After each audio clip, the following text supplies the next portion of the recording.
जय हिंद जय भारत। कैसे हैं दोस्तों आप लोग। चलिए आज फिर आप लोगों के लिए एक नया हम वीडियो लेके आए हैं। हमने आपसे पहले आपको बताया था टेंस के बारे में। टेंस के बारे में मैंने आपको 3 टेंस बता दिए हैं, जिसमें से कौन कौन सा था। प्रेजेंट इंडेफिनिट टेंस था, प्रेजेंट कंटिन्यूअस था और प्रेजेंट परफेक्ट टेंस था।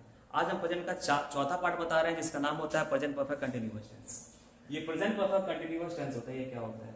ये ऐसा टेंस होता है, देखिए नाम में ही लिखा है, इसके प्रेजेंट का मतलब होता है वर्तमान, परफेक्ट का मतलब होता है जो काम पूरा हो गया हो, और कंटिन्यूअस मतलब जो चल रहा हो। ठीक है, ऐसा काम जो कुछ समय तक चलता भी रहा हो, उसमें से कुछ पूरा भी हो गया हो, यानी दोनों काम, यानी कुछ समय तक वो चल रहा हो और पहले हो भी गया हो। हिंदी में पहचान इसकी होती है ता रहा है, ती रही है, ते रहे हैं, ता रहा होता है। क्या होता है? हिंदी क्रिया के अंत में होता है ता रहा है, ती रही है, ते रहे हैं, ता रहा आता है। समझ में आ रहा है ना? देखिए बनाते कैसे है इसको हम लोग। पहले सब्जेक्ट लिख देंगे, इसके अकॉर्डिंग हम हैज लिखेंगे, इसके बाद बीन लिखेंगे, वर्ब का चौथा रूप हो जाएगा और फिर ऑब्जेक्ट लिख देते हैं। इसमें सबसे बड़ी खासियत इसकी है कि इसमें समय दिया रहता है, और जब समय दिया रहता है तो इसमें 2 तरह का फॉर्मूला हम लोग फॉलो करेंगे। कौन कौन सा? कभी सेंटेंस में ऐसा होता है, कभी सेंटेंस में ऐसा होता है कि सेंटेंस में ऑब्जेक्ट नहीं होता है, केवल वर्ब के बाद टाइम दिया होता है। उस प्रकार के स्ट्रक्चर को क्या करेंगे हम कि टाइम लिख के उसके पहले सिंस फॉर लगा देंगे। और जब सेंटेंस में ऑब्जेक्ट दिया होता है तो क्या होता है कि वर्ब के बाद ऑब्जेक्ट लिखा जाता है और उसके बाद में सिंस फॉर का प्रयोग करके तब टाइम लिखा जाता है। क्या डिफरेंस? हमारा मूल स्ट्रक्चर होता है subject have being before plus object, लेकिन अगर समय दिया होगा तो अगर ऑब्जेक्ट होगा तो ऑब्जेक्ट के बाद टाइम जाएगा, अगर ऑब्जेक्ट नहीं होगा तो वर्ब के तुरंत बाद समय को लिख दिया जाता है। ठीक है, देखिए एग्जांपल दिखाते हैं आपको। मैं 2 घंटों से पढ़ता रहा हूं। पढ़ना इसमें काम हो जाएगा, मैंने आपको पहले बताया था। किसी भी सेंटेंस को पहले क्या करेंगे हम लोग, ब्रेक कर देंगे, सब्जेक्ट में, वर्ब में, ऑब्जेक्ट में और उसके क्या नाम है एडजंक्ट या कॉम्प्लीमेंट में। सबसे पहले हम लोग क्या करते हैं, वर्ब को पकड़ते हैं। पढ़ता रहा हूं, पढ़ना में लगा है ता रहा हूं, ठीक है, ये वर्ब हो जाएगा। पढ़ने का कौन कर रहा है? मैं। उसके बाद देखिए इसमें समय दिया रहा है 2 घंटे से। पढ़ने का कितने दिन से हो रहा है, कितने देर से हो रहा है? 2 घंटे से हो रहा है। ठीक है, तो ये वर्ब सब्जेक्ट समय कैसे बनाएंगे हम लोग? पहले सब्जेक्ट आई लिखेंगे, आई के साथ हैव में से हैव का प्रयोग करेंगे, उसके बाद बीन लगेगा। बीन तो सब में लगेगा, ठीक है ना, ध्यान रखिएगा आप लोग। बीन जो है सभी सेंटेंस के साथ लगेगा।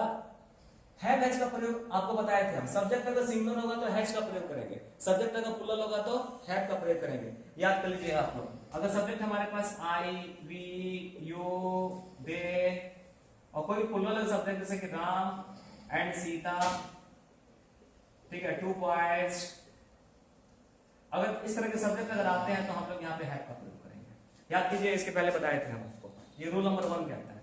2 कहता है कि आपके सब्जेक्ट हमारे पास अगर सी, ही है, सी है, इट है, कोई अगर सिंगुलर सब्जेक्ट जैसे कि ए मैन हो गया, ए बॉय हो गया, ठीक है, तो इस प्रकार के सब्जेक्ट के साथ हम लोग क्या करेंगे, हैज का प्रयोग करेंगे। ये पहले का रूल फॉलो करना है हम लोग को, ठीक है। तो आई यहाँ पे लिख दिया सब्जेक्ट, आई के साथ हैव लगेगा, बीन लगेगा, वर्ब का चौथा रूप आपको बताया था, किसी भी V1 Y के लगाने से बिफोर बन जाता है। पढ़ना का रीड, बिफोर रीडिंग हो जाएगा। 2 घंटे से यानी फॉर 2 आवर्स, 2 घंटे से, यह एक समय जो है ना अनिश्चित है। हमने यहाँ पे लिखा है, देखिए पॉइंट ऑफ टाइम, निश्चित समय के पहले हम लोग सिंस का प्रयोग करते हैं। पॉइंट ऑफ टाइम निश्चित समय, और पीरियड ऑफ टाइम यानी अनिश्चित समय के पहले फॉर का प्रयोग करेंगे। कैसे समझे हम? जो बिल्कुल निश्चित समय होता है ना, बिल्कुल घड़ी की एकदम सुई की तरह होता है, जैसे कि 2 बजे से 3 बजे से, ठीक है। अगर दिन में देखिएगा आप लोग तो उसको दिन का नाम दिया होगा, सोमवार, मंगलवार, बुधवार। अगर आप महीना देखिएगा तो उसमें जनवरी, फरवरी, मार्च इस तरह दिया रहेगा, ठीक है ना। या अगर आप कोई अगर पर्व दिया रहेगा तो उसमें ईद, दिवाली इत्यादि दिया रहेगा, ठीक है। वो क्या होता है उसमें कि उसको बिल्कुल निश्चित मान लेते हैं।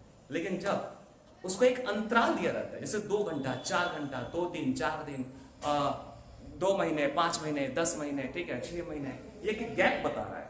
कोई फिक्स इसमें महीना, दिन या घंटा समय नहीं आ रहा है, इसलिए इसको हम लोग अनिश्चित मानते हैं, यानी इसमें एक पीरियड आपको बता रहे हैं। देखिए तो यहाँ पे 2 घंटा है अनिश्चित, इसलिए फॉर का प्रयोग किया।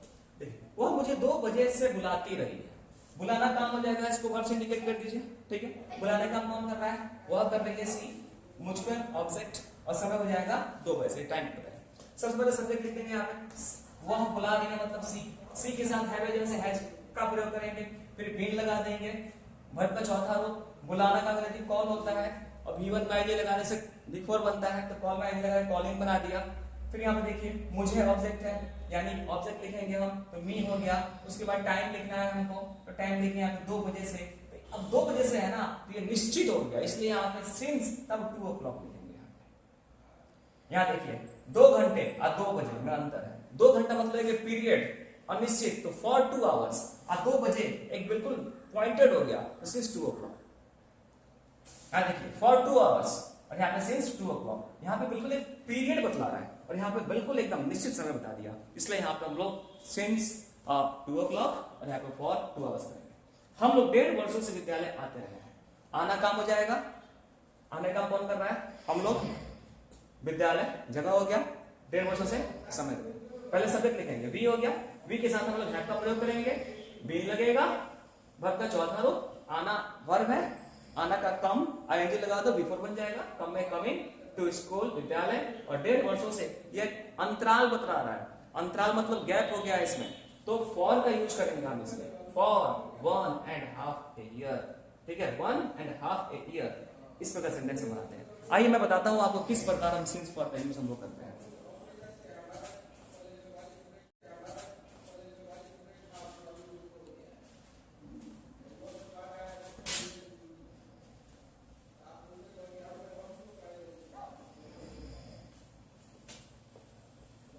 जरा आप ध्यान से देखिएगा, मैं बता दूं आपको सिंस फॉर बड़ा ही दिक्कत करता है, समझ में नहीं आता है, तो मिस हो जाता है हम लोग। तो point of time, period of time, जरा गौर कीजिए मेरी बातों को, देखिए हम इसको पीरियड ऑफ टाइम मान रहे हैं, ठीक है, पीरियड ऑफ टाइम है, इसको मिटा दे रहे हैं। और ये हो गया आपका पॉइंट ऑफ टाइम।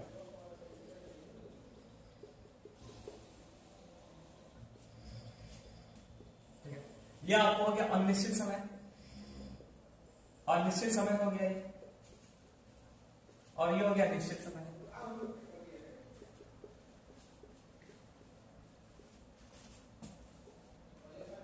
देखिए जैसे हम कहेंगे यहां पे 2 मिनट से, का अंग्रेजी हो जाएगा फॉर 2 मिनट्स। कहेंगे हम 2 घंटों से, फॉर 2 आवर्स। लेकिन वही अगर यहां पे कहें हम, यहां पे 5 बजे से, 5 बजे से, अब यहां पे सिंस लग जाएगा, सिंस 5 o'clock, सिंस 5 o'clock हो जाएगा। क्यों? यहां पे 2 घंटे एक गैप बता रहा है, अंतराल बता रहा है, लेकिन यहां पे क्या कि 5 बजे से बिल्कुल घड़ी की सुई पॉइंटेड हो गई, 5 बजे से बिल्कुल ना इधर ना इधर, एकदम निश्चित हो गया, ठीक है, इसलिए यहां पे हम लोग सिंस का प्रयोग करेंगे। फिर देखिए कैसे अगर हम बोले यहां पे 5 दिनों से, 5 दिनों से, तो यहां पे क्या है कि एक पीरियड, तो यहां पे लिखेंगे फॉर 5 days। लेकिन जैसे अभी समय अगर हम सप्ताह का नाम देते हैं, जैसे बोलते हैं कि रविवार से, रविवार से, अब यहां पे सिंस हो जाएगा, सिंस संडे। क्या देखा आपने यहां पे, वही कहते हैं हम कि मंगलवार से, मंगलवार से, सिंस ट्यूसडे, सिंस, क्या देखा आप लोगों ने, अगर दिन 2 दिन 4 दिन 5 दिन बोले, ठीक है, तो पीरियड हो गया। लेकिन अगर उस दिन का नाम रख दे, संडे, मंडे, ट्यूसडे, तो क्या हो जाएगा, बिल्कुल यहाँ पे फिक्स हो जाएगा, यानी पॉइंट ऑफ टाइम होगा, यहाँ पे सिंस का प्रयोग करेंगे। और देखिए अगर हम बोले 4 महीनों से, 4 माह से, फॉर 4 months, ध्यान से देखिएगा। और एक मंथ का नाम रख दे हम, जैसे बोलते हम जनवरी से, अब यहां पे बिल्कुल महीना का नाम दे दिया गया, फिक्स कर दिया गया, यहां पे सिंस कर देंगे, सिंस जनवरी, ठीक है। अगर वैसे ही हम बोलते हैं यहां पे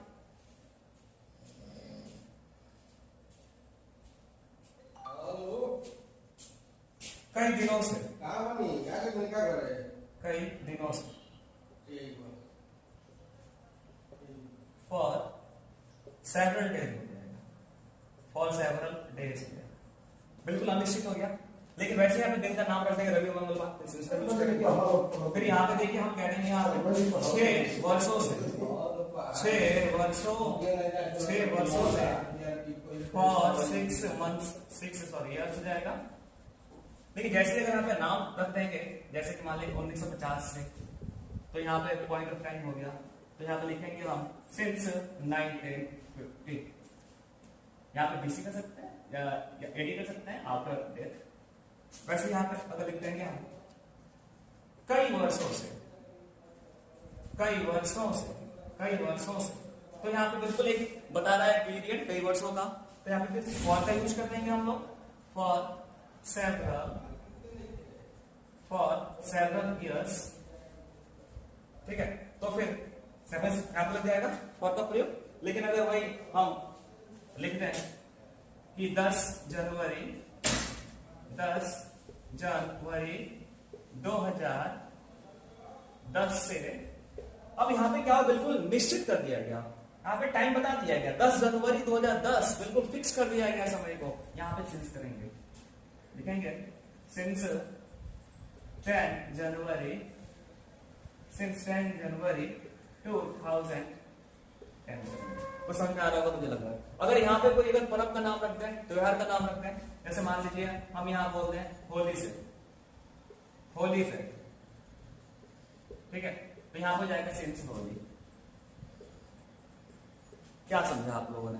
अगर हम यहाँ पर समय को एक पीरियड में अगर गैप करते हैं तो अनिश्चित हो जाता है, उसके पहले हम लोग फॉर का यूज करेंगे। अगर हम उस समय को अगर बिल्कुल पॉइंटेड कर देते हैं, उसको घड़ी के स्विंग में बांध देते हैं, ठीक है, उसका समय दे देते हैं 2 बजे 4 बजे, या उसको हम दिन का नाम डाल देते हैं रविवार, मंगलवार, सोमवार इत्यादि, ठीक है ना, या वर्ष का नाम डाल देते हैं जनवरी, फरवरी, या वर्ष का कोई नाम डाल देते हैं सन में, ठीक है, 2010, 2020 इत्यादि, तो उसको हम निश्चित मानते हैं। उस टाइम के पहले हम लोग सिंस का प्रयोग करेंगे, ये बहुत ही इंपॉर्टेंट है। और जिसमें अगर पीरियड हो उसे हम लोग पीरियड ऑफ टाइम कहते हैं, और जिसमें बिल्कुल फिक्स समय होता है उसे हम लोग पॉइंट ऑफ टाइम कहते हैं। जल्दी अपलोड कीजिए तो उसको हम बता रहे हैं आपको और आगे। हम आशा करते हैं आप लोगों को समझ में आया होगा। तो इसका ज्यादा प्रैक्टिस हम लाइव क्लास में करेंगे, तब तक आप इसको स्क्रीनशॉट कर लीजिए और बस आज में इतना है। धन्यवाद।